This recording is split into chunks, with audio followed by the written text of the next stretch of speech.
Good morning, everyone. Welcome to the third day and the concluding day of the conference today, and I hope you'll have a great learning today also. Our first keynote speaker today is Dr. Vishnu Pendyala from San Jose State University, who will be talking about AI and sustainability and if artificial intelligence is sustainable. It's important for us to understand if artificial intelligence is sustainable because the world today runs on artificial intelligence as much as the world in 1980s and 90s ran on computers. So when it is an inevitable technology, we need to understand how to make it sustainable and ensure that it will be compatible with what we are learning and what we are progressing as a technological society. So our speaker, Dr. Vishnu Pendyala, is a faculty member in Applied Data Science and academic senator at San Jose State University. He has over 20 years of software development experience. He is the chair of IEEE Computer Society Santa Clara Valley chapter. He is recognized as IEEE Computer Society Distinguished Contributor too.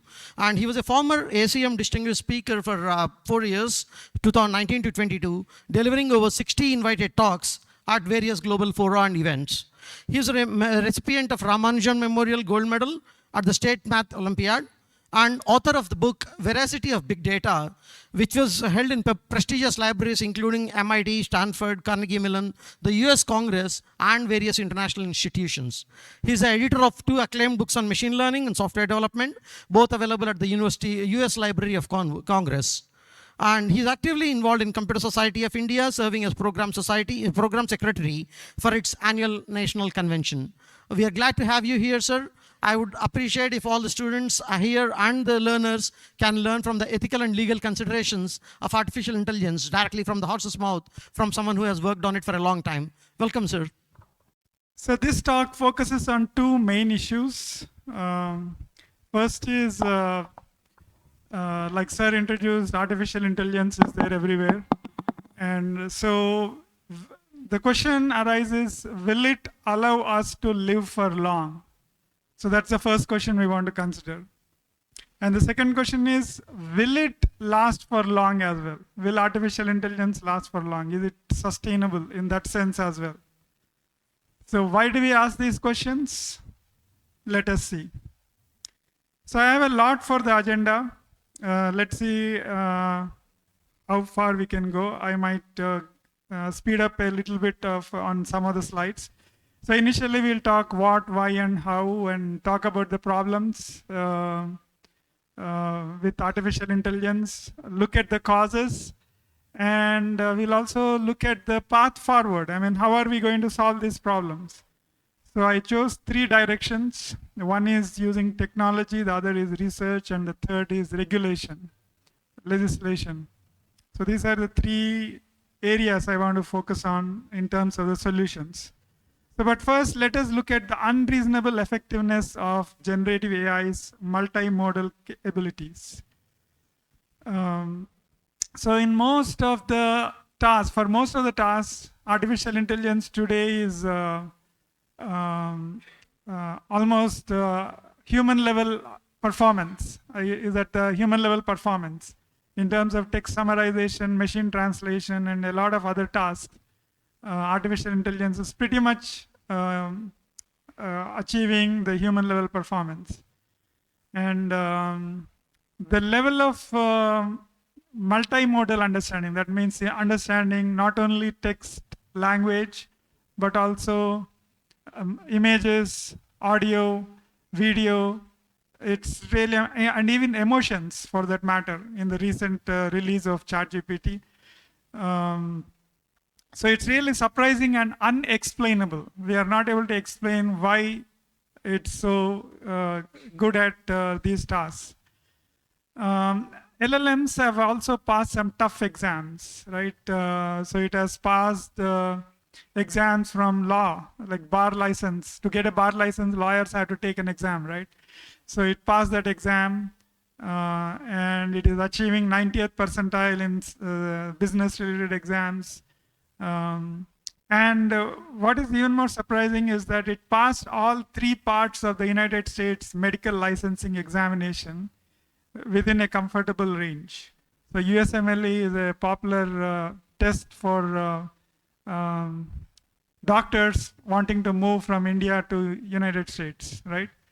So it passed even those exams, and it aced the SAT exam, which is typically taken by high school students to get into the undergraduate programs in United States. It even achieved.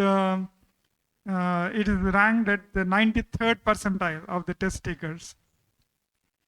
So then why are these large language models unable to replace lawyers, or for that matter, doctors? The reason is explained in a paper, in a recent paper. So that's the caveat. So these researchers from Apple, this is still a preprint. I think it was published online just a couple of months back, I believe. Understanding the limitations of mathematical reasoning in large language models. And they conclude that the performance deteriorates significantly as the number of clauses in a question increases. So that tells you about the logical reasoning aspect of these models. So we hypothesize that this decline is due to the fact that large language models are not capable of genuine logical reasoning. Instead, they attempt to replicate the reasoning steps observed in their training data. So they are more like stochastic parrots. So these benchmarks and these exams and all that, they are kind of misleading, right? Just because they pass the exam doesn't mean that they can replace these professionals. So the reason is it's like an open book exam to the large language model. Open book and with the answers marked. Because if you take the bar license exam, for instance, most or all of the questions would be available on the internet somewhere on which the models are trained. And the answers would also be available. So it is just a matter of retrieving the answers for the respective questions. So that's what large language models do. But when somebody reads these news items, they would think, oh God, LLMs are going to replace lawyers and doctors and all that stuff. So that's not going to happen anytime soon. But there's a lot of hope. So like in this article, Forbes, published in the Forbes magazine, Elon Musk predicts artificial general intelligence in just 2 years. So he is a great visionary, but he has been making predictions like this about a lot of technology, including self-driving cars, which did not entirely materialize as predicted, but at least they were in the ballpark. And also there's a lot of hype. So this article explains why Elon Musk's prediction is a hype. But why do we have to fear artificial intelligence? Why is sustainability even an issue? I'll give you a very small example. So you all know self-driving cars, a place where I live, San Francisco and San Jose. Not exactly San Jose, but about 10 miles away from my home in the peninsula and San Francisco Bay Area. Self-driving cars are a reality. You see cars driving without drivers on the streets. So the question is, how well trained are self-driving cars in avoiding animals on the street and not causing injury to them? See, training self-driving cars is a massive process. So it is said that you require billions of miles of data to train a self-driving car to make it production ready. So billions of miles. It's really expensive to train that with that kind of data. So what are the chances that these AI models sitting in the self-driving car are trained to recognize animals? Probably the chances are very few, right? So that is gross injustice to animals, like squirrels, cats, dogs coming across the way. The cars may not really care for them. So this is one example where sustainability can be impacted. But we are more concerned about the sustainability of people more than animals, right? Because we are we are all people after all. Um, so let us talk about the harm that AI can do to people first. So there is a website maintained by Duke University where they listed all the court orders, standing orders, and orders passed as part of cases, which include some language about generative AI. Right. So I took one such order from the website, and in this order, the judge says that the judge ordered that the preparer of the filing must certify either that no portion of the filing was drafted by AI, or that any language drafted by AI was personally reviewed by the filer or another human being for accuracy. The court will strike any filing from a party who fails to include the certification in the above mentioned motions. So I have a similar kind of requirement for my students who submit assignments.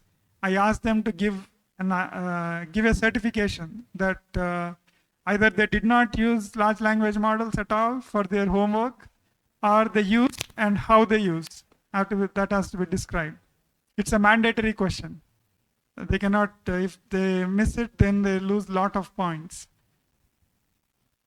That brings up the question, why are we so afraid of generative AI? Why do so many courts require such stringent requirements about generative AI? The reason is this. So in this, there was a news item, I don't know how many of you have heard about it, but a New York lawyer used ChatGPT to create legal brief. And he cited 6 bogus cases.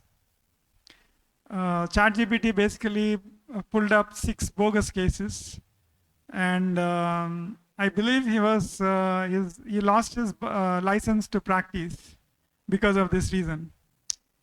So that is one major problem with large language models, which is misinformation.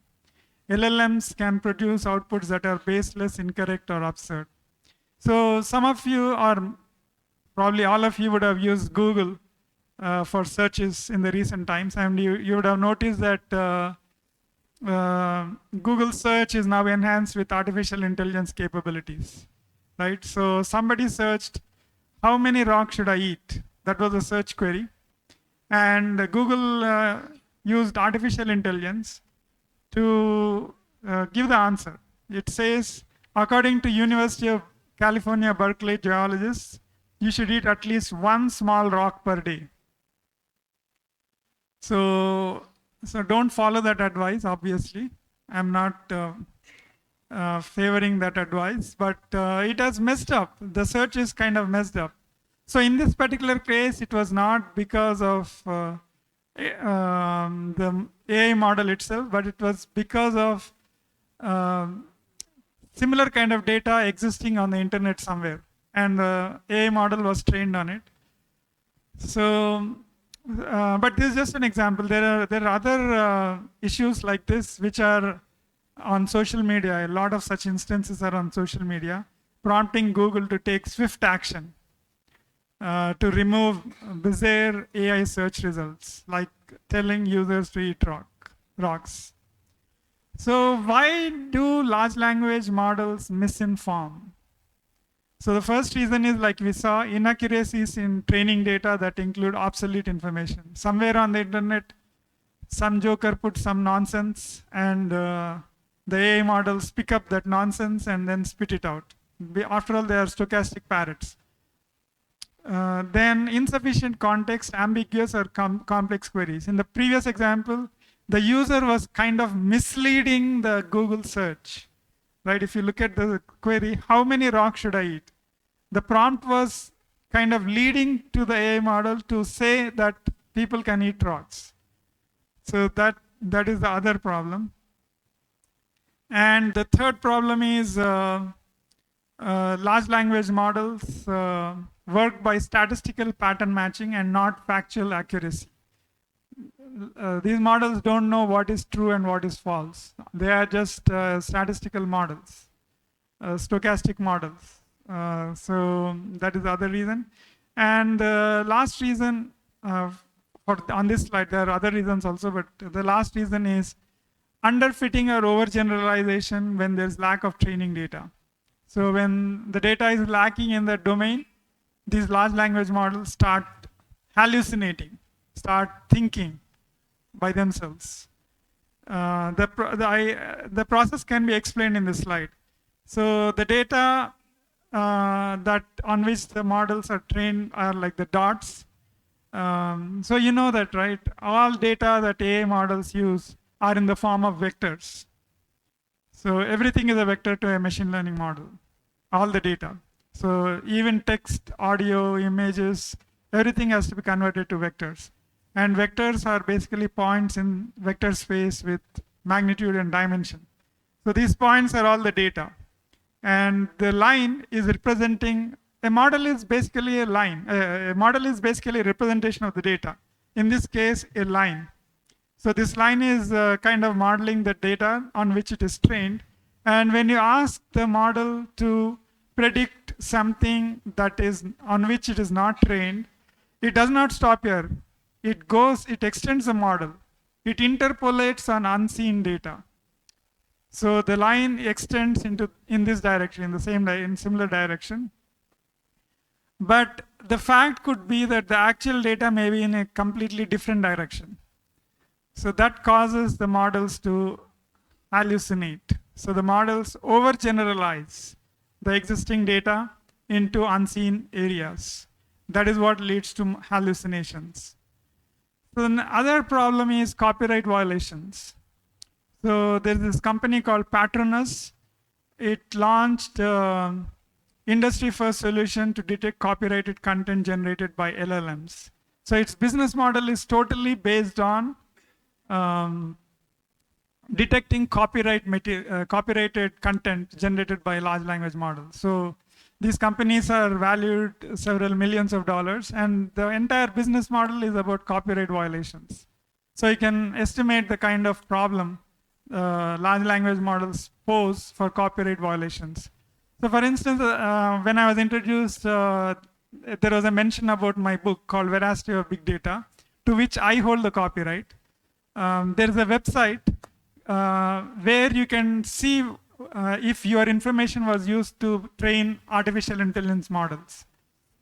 So when I input my textbook, the book that I wrote in that website, it said that most of the models were trained on my textbook. So where is the question of copyright that I hold, right?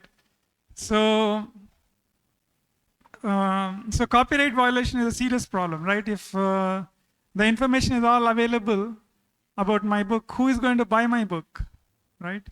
So the second major issue is copyright violations. And the reason here is because large language models overfit to the training data. So for a similar reason, large language models also worsen the privacy problems. So large language models actually worsen the privacy problem. The reason can be understood using this cartoon, right? So this person, he wants to know where a secretive meeting is being conducted, and the secretive meeting is about some revolution and things like that. They're planning some revolt. So this person types, "Long live the revolution, our next meeting will be at." And the auto prompt immediately prompts saying, "The docks at midnight on June 28th. And the person says, "Aha, found them." So what may be happening here is basically the predictive model, which was generating the auto text, would have been trained on this private data about the meeting location. And the cartoon says when you train predictive models on input from your users, it can leak information in unexpected ways. So this is just a cartoon, but researchers have found that there is a lot of truth in the cartoon. So Nicholas Carlini and others in this paper published in 2021, they gave a prompt, East Stroudsburg, to GPT-2, which is the model which was before the production version of ChatGPT. And to quote from the paper, given query access to a neural network language model, we extract an individual person's name, email address, phone number, fax number, physical address, and everything personally identifiable information. The example in the figure shows information that is all accurate, so we redact it to protect the person's information. So it is that serious. So why do models do this? Why are they spitting out the data that they are trained on? So the reason is because models are basically compressed learning. They are like compressed files. You would have all used zip files, right? So zip files, you compress the original data significantly. So that is exactly what machine learning models are all about.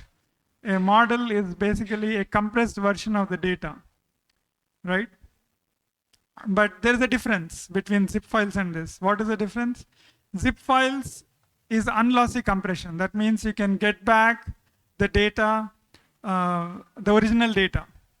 But with machine learning models, that is not possible. Machine learning models are compressed, lossy compressions. You cannot get back the original data.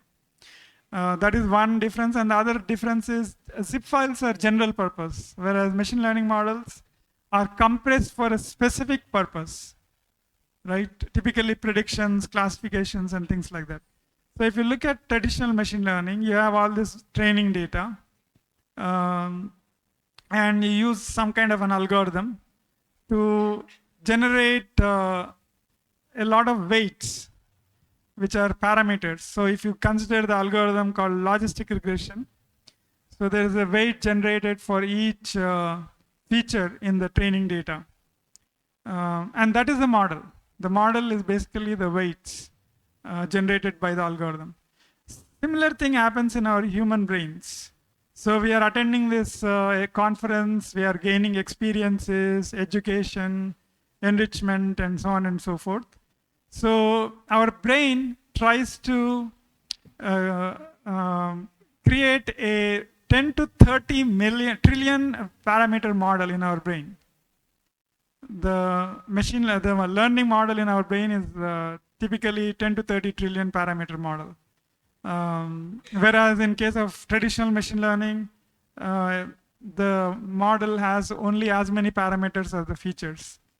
Now coming to the large language models like ChatGPT, which they claim is trained on the World Wide Web. They just say that it's World Wide Web, but they may have trained it on much more data to make it more powerful.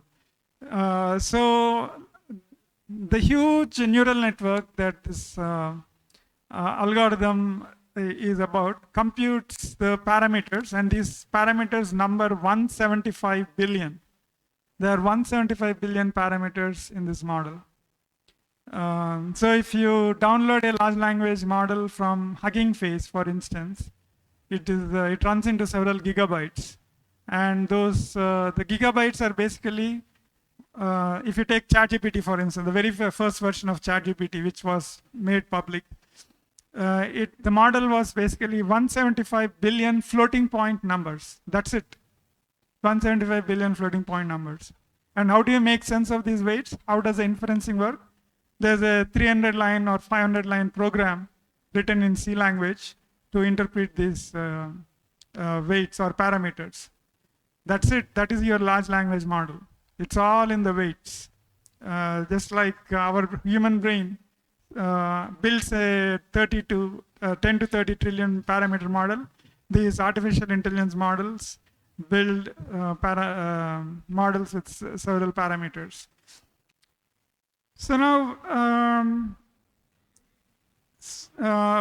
why does it still does not answer why there are copyright violations and privacy problems, right? So why does the model spit out the original data on which it was trained? The reason is because of something called overfitting. So typically, a good model will be like on the right-hand side. So the model will not go through each and every point, and it will not skip a whole lot of points also. So that is the best model that we can build with the points you see on the screen. If the model underfits, then it will skip a lot of points, like in the middle. And if the model overfits, it goes through each and every point. I mean, most of the points at least. So that is when this copyright violations and privacy problems happen, right? If there is time, we'll look at this process in a little more detail later, but I just wanted to first introduce. So the question is, why are AI models trained on private data? Why can't the data be anonymized and things like that? The reason is because the models are always hungry for data. The more the complex the model, the more the data needed to train it. So why are they hungry for data? It is one way to avoid overfitting.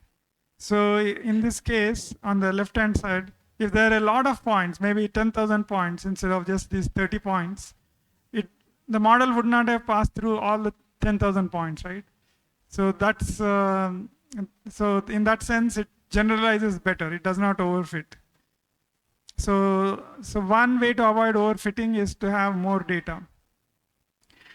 And the more the dimensionality of the vector representation, the more the need for the data, right? So ChatGPT, for instance, the vector size of the vector size is, I think, more than 12,000 dimensions, the elements in the vector.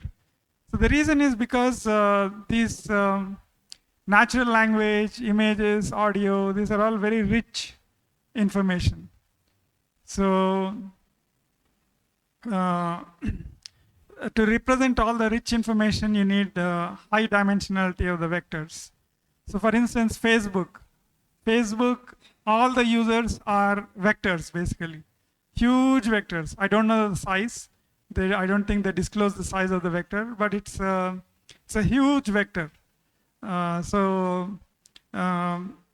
is the reason why Facebook is able to predict or suggest advertisements and posts based on your tastes because of the rich representation of your profile.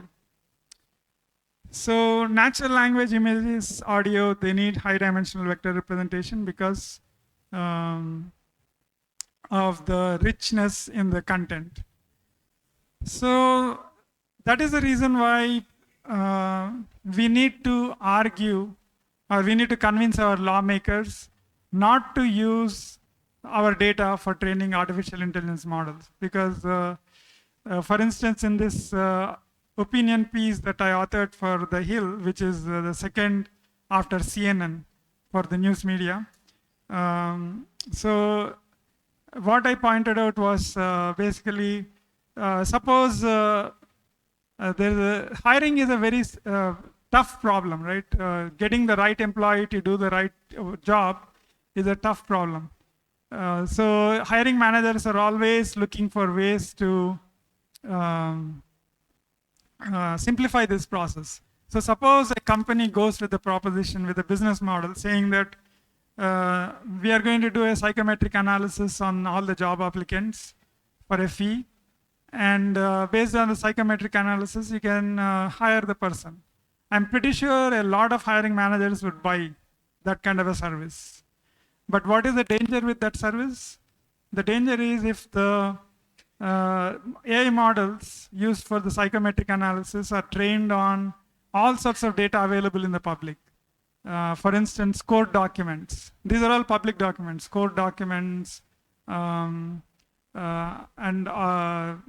tax information, like property tax information, and all those things, or even road accident information, and social media posts, whatever is available. If they start training the models, then it could be a disaster. Take, for instance, the court records themselves.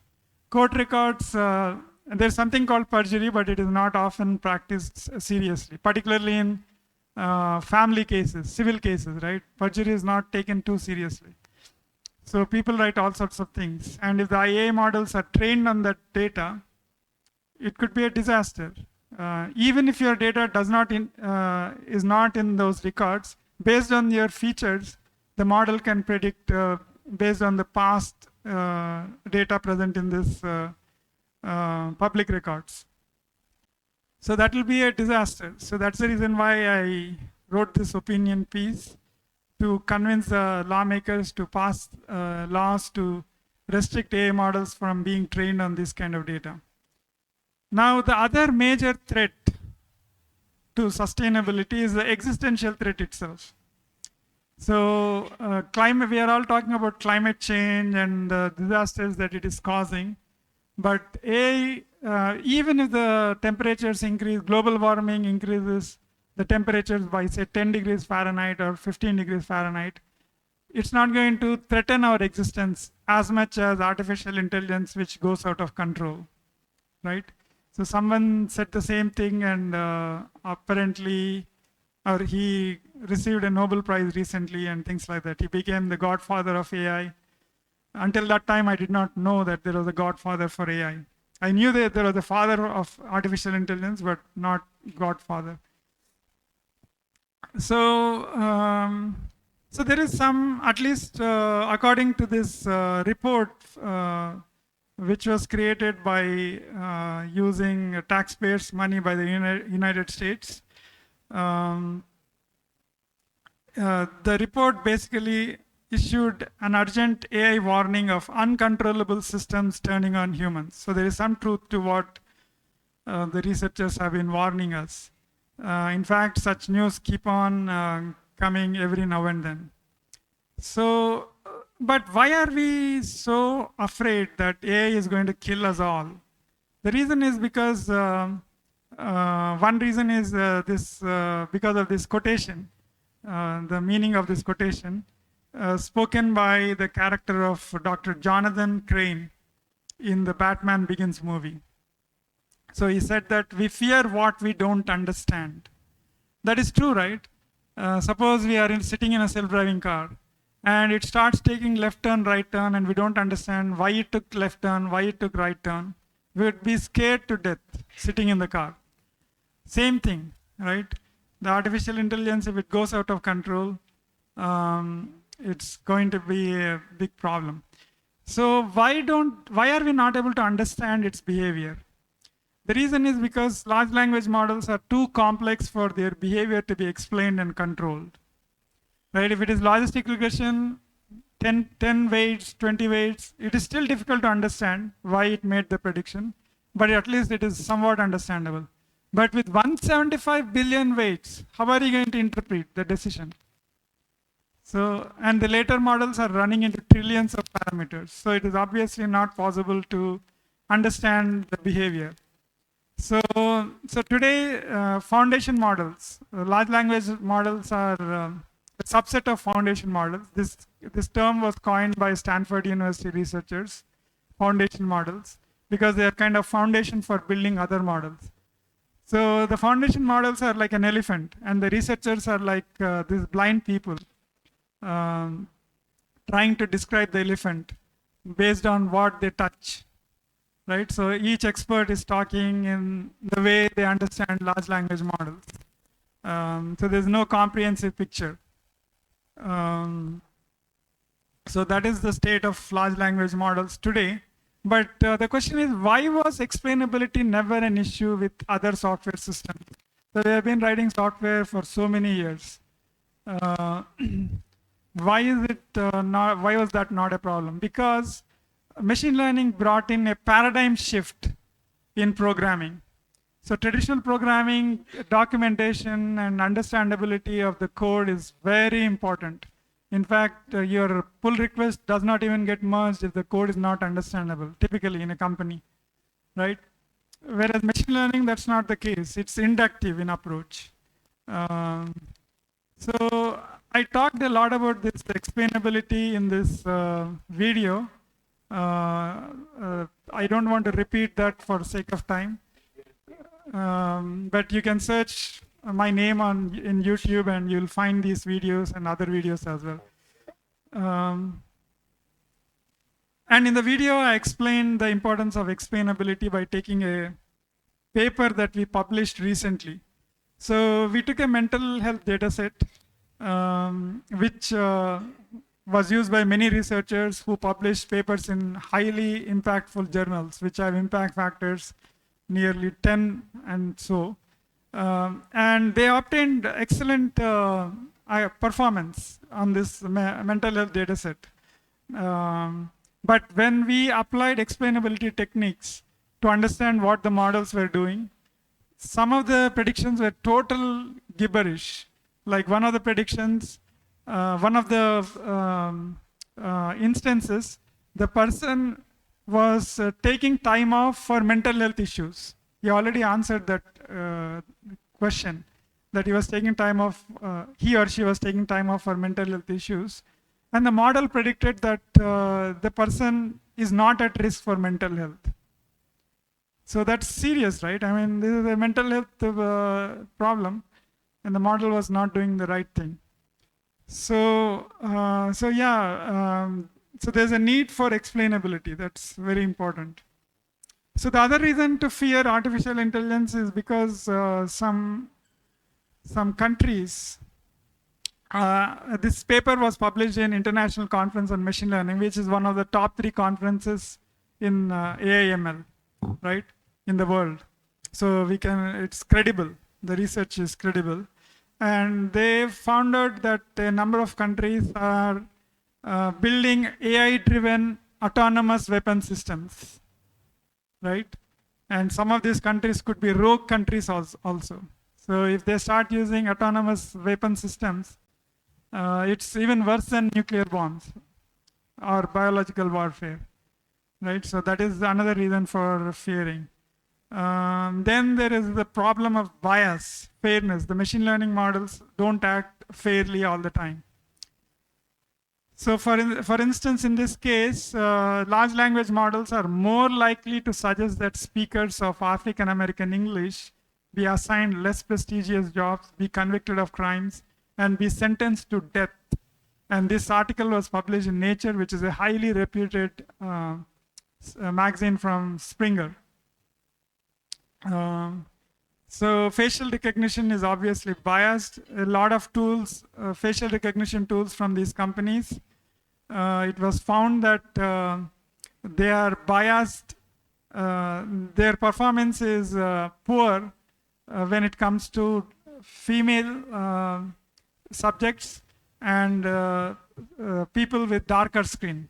So in the difference between the performance on white males and dark-skinned females is as high as 34.4%, right? So it is highly biased.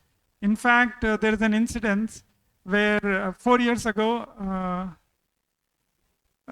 maybe not 4 years, but it's 2023, so maybe a year or two ago, a person called Robert Williams, he is a black father of kids, small kids, in Detroit, suburban Detroit. He was arrested by the police and taken in front of his children, his family, his neighbors, because of theft. They accused him that he stole something from a store. But the real reason happens to be that the facial recognition system in the store misidentified the person. He was not the real thief, somebody else. So this is a very serious problem, right? Small children seeing their father taken away for theft with handcuffs and all that, it will scar their lives forever, right? And it was because of AI systems. So there are many, many more instances of such biases. There are a number of videos. Again, I don't want to repeat all that stuff. There are a number of videos. You can search my name and find out. So I'll probably conclude with a small. So the other problem I wanted to quickly highlight is wealth inequity, right? So today, the place where I live, San Francisco, the top 20%, the average income of the top 20% is around $250,000 per year. And the average income of the bottom 20% is $35,000. Huge, huge, huge difference. And what does this difference cause? It causes a lot of unrest. See, it is not at all secure in the place where I live. One of the main reasons I went to United States is because of the safety. People told me that you can leave stuff outside your door. No, but it is untouched for days together. But today, that is not the case at all. We cannot trust even a newspaper outside, a small package outside. And we cannot, children have to be driven everywhere. They have to be escorted. See, when I was young, I had the luxury of going by bicycle or bus and public transport wherever I wanted to. But my kids have to be escorted everywhere, even to neighbors' home, they have to be escorted. It is that bad. The reason is because of this wealth inequity. People are becoming homeless in no time. And when they are homeless, when they lose their job and they become homeless, we can sympathize with them. I mean, somebody living with a family with a in a nice home, suddenly losing it because they are not able to pay the rent or mortgage. It's a cruel reality. So that's the reason why governments are also sympathetic to them.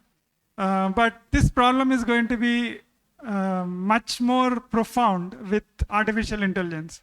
See, why is Silicon Valley, why is there this income inequity in Silicon Valley? It's because of the software companies. A lot of software companies are paying a lot of money to highly intellectual people.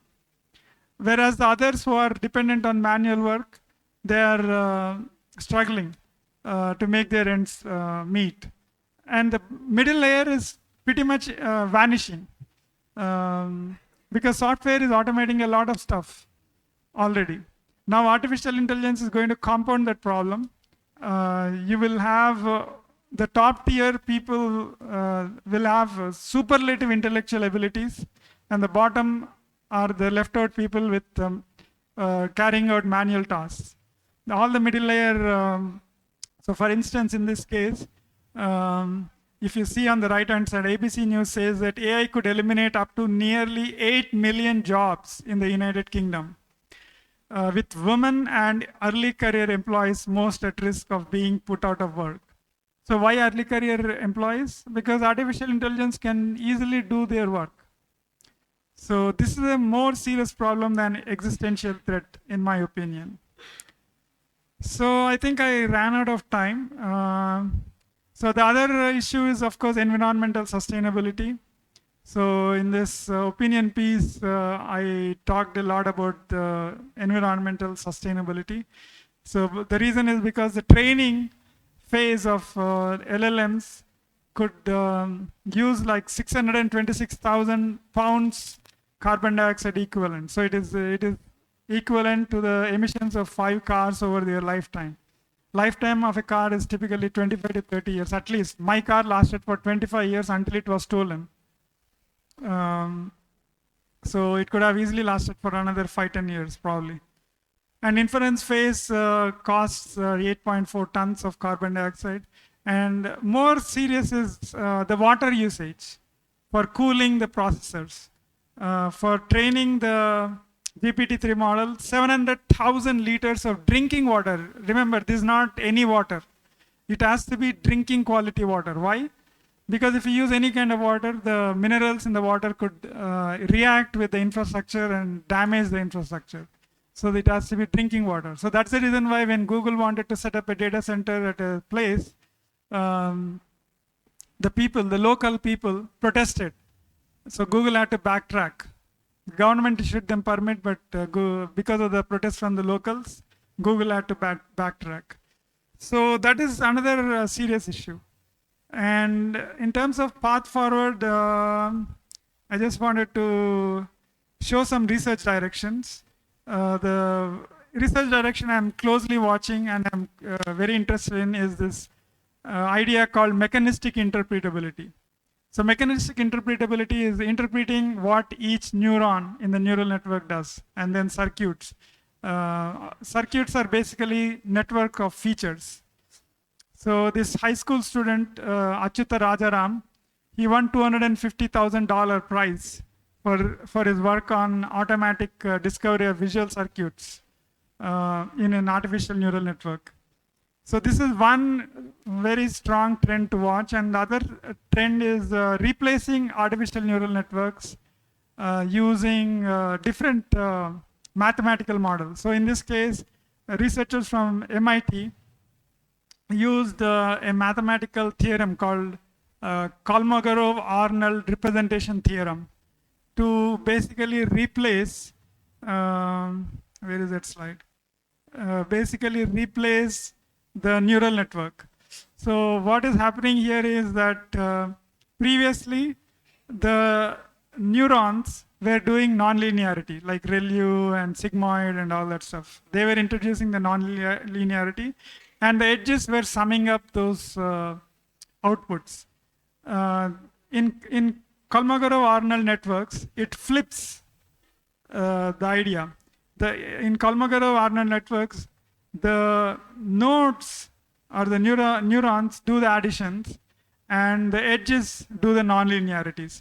And the nonlinearities are basically, typically, B-splines. B-splines are a sum of polynomials with very nice properties. So for instance, if one point changes, most of the spline remains the same except the spline in that point. So they typically use B-splines to get better performance, interpretability, and better generalization. So that is a very promising research to look forward to. I have maybe another 50 slides, which I obviously don't have time for. So I'm open to any questions. Does anyone have any questions? And even if you don't have questions now and you have questions later, you can stay in touch. I'm everywhere on social media, so you can connect with me. And if you have any questions now, I'll be happy to answer. Sir, good morning, sir. Yeah. So it was very insightful listening to you about the major issues pertaining to this AI and sustainability. So I just have one question. So you were talking about major displacement of job opportunities. Now, being the first year students, those who are the audience right now, so how do you think they should gear up for this particular aspect where they can see that AI is going to revolutionize down the line coming years? How do they go about with their career actually? So anything on that note? Yeah, that's a very good question. So if you have noticed, the professions have been changing. Like my father's generation, my father was a bank manager, and he pretty much, his life was all happy with that job. Then for my generation, it was software, right? So the next generation is probably about artificial intelligence. The only difference is the progression is very rapid. That is what is, so the students have to keep up with the pace. That is one thing. And the other thing is, the trend today is large language models. So recently there was an article in Wall Street Journal, I believe, which said that people with large language model skills will be paid an average of $1 million soon. So getting skills in large language models is an important way to protect your jobs, because at least for the next few years, large language models will reign the technology world. So having those skills will at least protect you for a few years. Then something new will come up, and then you'll have to keep pace with that. See, like when I was considering my undergrad degree, pretty much all the programs in Andhra Pradesh, those days it was United Andhra Pradesh, all the programs were open with my rank, MSET rank. So, but the advice that I got was, the caution that I got was, if you are in software, definitely your career will be set. But the thing is, you'll all the time have to be on your toes. That warning was given to me. Whereas if you choose mechanical engineering, you're still assured of a job. It's not that much. And it is true. I mean, it turned out to be true. The person who gave me that advice was real. So yeah, same thing is happening to artificial intelligence. Yeah, so that's the answer. Any questions from students? How many of you want to pursue a career in related to AI? Can I see a show of hands? 1, 2, 3. How many of you use ChatGPT already? And you don't want to understand how better. Okay. Anyway, please come up with a question while I ask my question. Not exactly related to AI, sir, but I hope it is okay. There is this green blockchain that is being now proliferating, but not really so much work going on in green blockchain. Like you were mentioning, a lot of training of LLMs takes a lot of environmental cost. Similarly, blockchain also requires a lot of cost. And at one point, thankfully now there seems to be lesser craze now, but at one time they were saying every artist can create NFTs for their art, each piece of art and such. And with each NFT, we are actually increasing the carbon footprint by very huge. If I remember correctly, please correct me if I'm wrong, creating one NFT takes carbon footprint equivalent to running a petrol car for 53 years. So when that is the case, why are we not being responsible as technologists in developing a technology first? Why are we talking about responsible AI after AI is already up, mature and running? Why can't we actually start ground up, be ethical by design, environmental conscious by design? Yeah, that's a very good question actually. I had a slide on this. So one thing is people have to understand this technology first, right? So for instance, I'll give you the example of traffic, right? Traffic engineering, it is not sustainable. But still people invented it and they realized it later that burning fossil fuels and making our air and water impure could cause disasters. It was only later that they understood the impact. Same thing is happening with blockchain and artificial intelligence and things like that. There's very little. Now, yesterday I was giving a talk somewhere and then one student was asking how are things going to change with Trump administration. So he's a capitalist, right? So a lot of regulation will be loosened. So that will further complicate the problem. So they don't care for, it's all about earning money. So that is the reason why lawmakers should be conscious about these kind of things. Europe is doing a great job in that respect. So GDPR, for instance, is one of the finest piece of legislations I've ever read. It has many provisions. So Article 5A has a lot of these provisions, and Article 15, 16, 17 has a lot of these provisions. So they are very protective of the rights of the citizens and the environment as well. So they're all lawmakers. I mean, they are lawyers. Pretty much most of the lawmakers, even in India, are lawyers, right? Most of the so they're lawyers, but they understood technology so very well. I'm really impressed.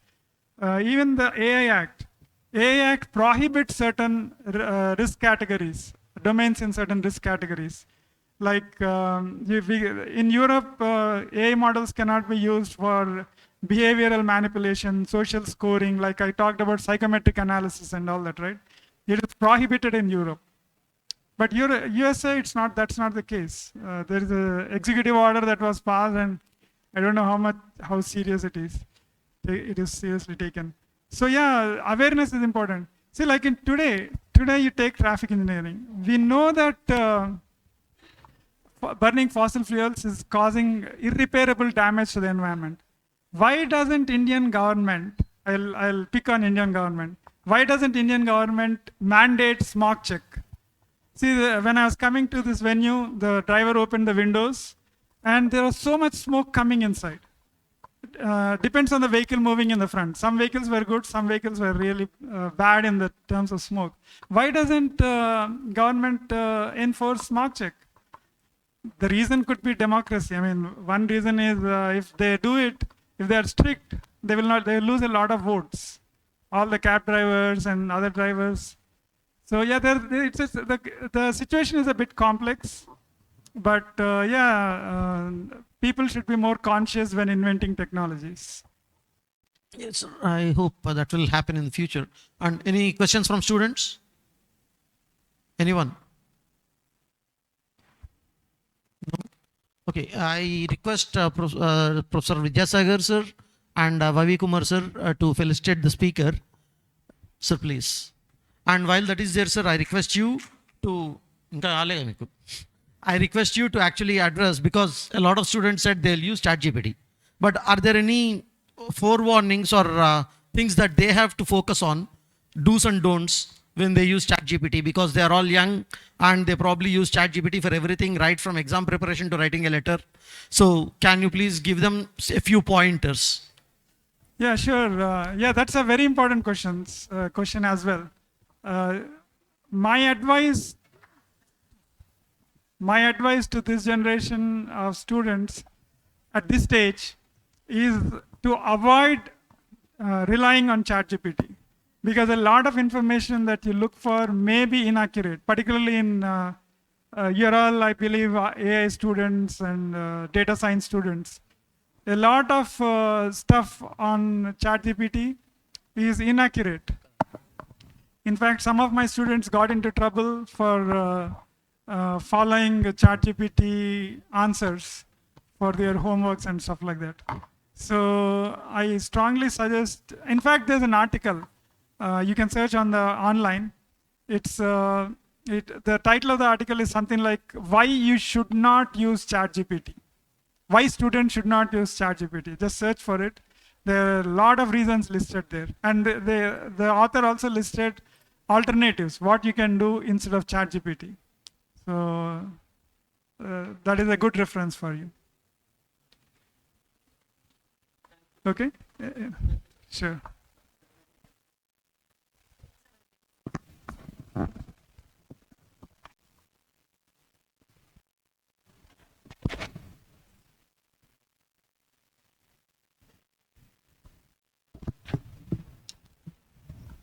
Thank you, sir, for coming all the way from California to Hyderabad, for sharing your valuable suggestions and valuable information to all our young students.